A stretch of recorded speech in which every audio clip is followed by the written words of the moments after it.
దేవునికి మహిమ కలుగునగాక. రెండో రాజుల గ్రంథం 5వ అధ్యాయము. మరి దేవాతి దేవుడు ఇక్కడ మరి ఈ సిరియా దేశముల గురించి, మరి సిరియా దేశంలో నయమాను అని ఒక అధికారి ఉన్నాడు. మరి ఆ అధికారి మరి తన కుట్రోగాన్ని బట్టి మరి ఎన్నో వైద్యములకు వెళ్ళొచ్చు, మరి తన చేయని ప్రయత్నం అంటే ఏదీ లేదు, అన్నీ చేశాడు. కానీ మరి ఆ వ్యాధి ఆయనలోంచి విడుదల కలగట్లేదు. రాజే, అధికారే, డబ్బుంది, ధనముంది, ఐశ్వర్యం ఉంది, అధికారం ఉంది, కానీ అతనిలో ఉన్న ఆ రోగముకు విడుదల కలగట్లేదు. ఆ రోగమునకు విడుదల కలగట్లేదండి. అయితే మరి ఆ బబులోను దేశములోనిగా మరి ఆ దేశములోనికి, మరి ఆ సిరియా దేశములోనికి మరి యెరూషలేము ప్రజలు మరి ఆనాడు చెదరిపోబడినప్పుడు ఈ బబులోను దేశములోనికి మరి ఒక చిన్నది మరి ఆ దేశమునకు తీసుకెళ్ళటం జరిగింది. మరి ఆ సిరియా దేశంలోనికి మరి ఆ చిన్నది కొనుక్కోబడినప్పుడు ఆ నయమాను ఇంటిలో మరి ఒక పని పిల్లగా వాళ్ళు పెట్టుకున్నట్లుగా వాక్యం చెలవిస్తూ ఉంది. అయితే ఎప్పుడూ చూస్తూ ఉన్నది తన యజమానుడిని. అధికారం ఉంది, మరి ధనం ఉంది, అనేక మంది తన చేతి కింద ఉన్నారు, మంచి పలుకుబడి ఉంది. కానీ మరి అతని భయంకరమైన వ్యాధితో బాధపడుతున్నాడని మరి ఆ చిన్నది తన యజమానురాలికి చెప్పింది. యజమానురాలితో, అయ్యా, సోమ్రోనులో ఒక సేవకుడున్నాడు, సోమ్రోనులో ఒక దైవజనుడు ఉన్నాడు, ఆ దైవజనుడి దగ్గరికి వెళ్ళినట్లయితే మరి యజమానుడు ఆ వ్యాధి తగ్గుతుంది అని ఆమె పని చేస్తూనే సువార్త చెబుతూ ఉన్నదండి. ఈ దినాన్న మరి అనేక మంది ఎన్నో బాధలతో, కష్టాలతో, వ్యాధులతో, రోగములతో, ఇరుకులతో, ఇబ్బందులతో, శోధలతో నలిగిపోతూ ఉన్నప్పుడు ఆత్మీయంగా మనం వెలిగించబడ్డాము, కానీ కనీసం ఆయన గురించి మనం చెప్పేవారుగా ఉండలేకపోతూ ఉన్నాం.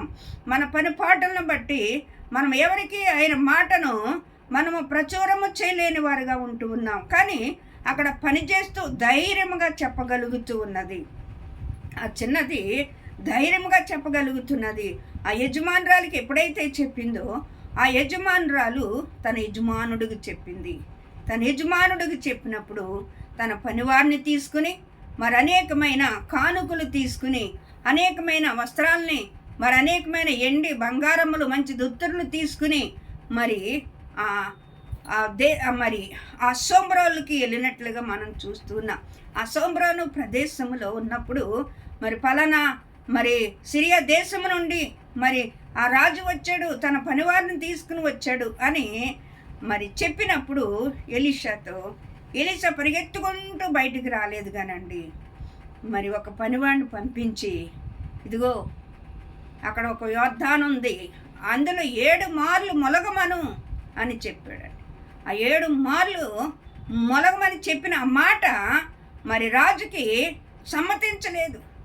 ఆ మాట చెప్పినప్పుడు రుద్రుడై కోపముతో రగిలిపోయాడు. ఎందుకంటే నేను రాజుని కదా, నాకు అధికారం ఉంది కదా, నాకు గొప్ప పనివారు ఉన్నారు, నాకు ఎండి బంగారములు ఉన్నాయి, గుర్రములు ఉన్నాయి, రథములు ఉన్నాయి, సర్వమును నాకున్నప్పుడు నేను స్వస్థతపరచబడటానికి వచ్చాను.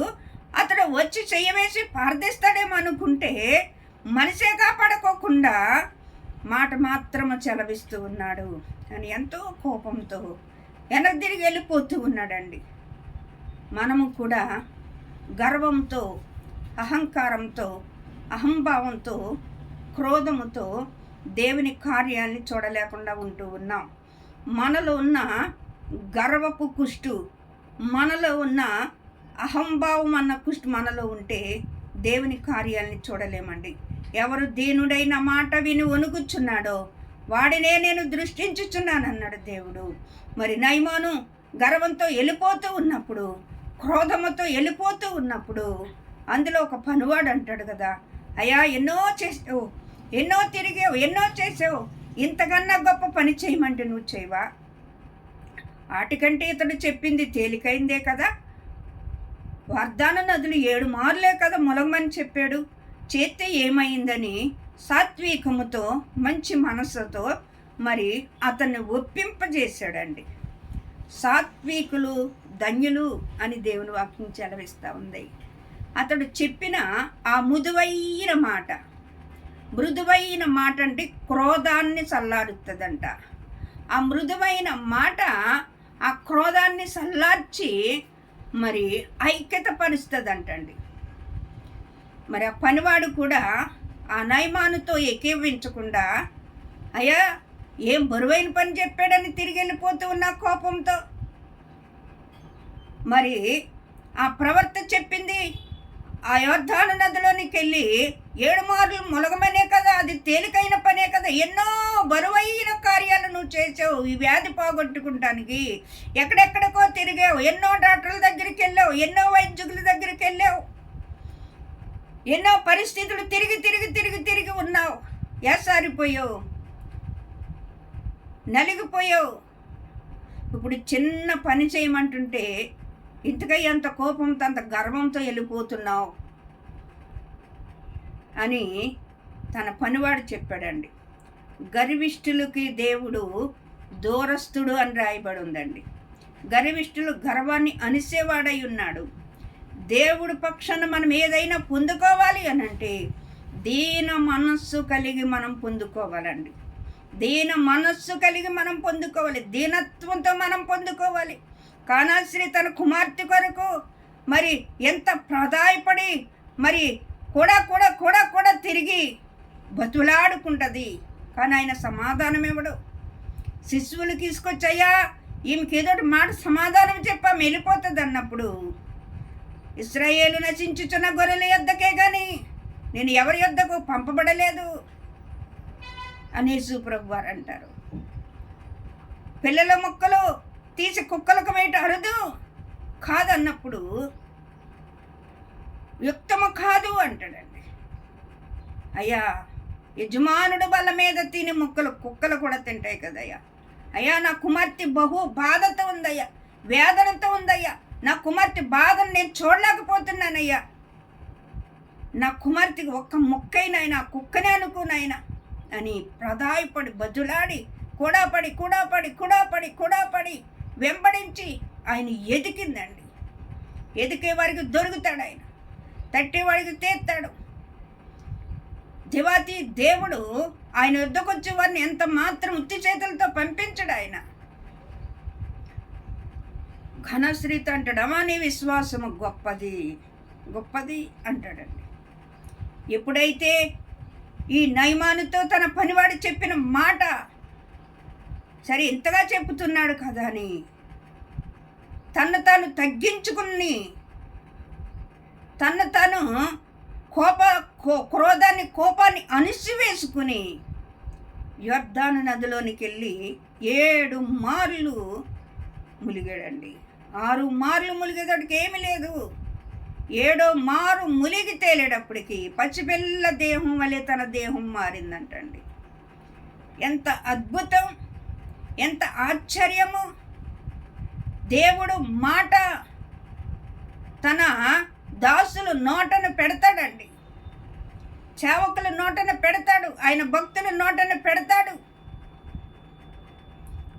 ఎప్పుడైతే ఆ పసిపిల్ల దేహముగా మారిందో మరి తన దాసులు ఆయన ప్రవర్త దగ్గరకు వచ్చి ఆ బహుమానములు ఇస్తుంటే ఆ బహుమానములు తీసుకోలేదండి, తీసుకోలేదు.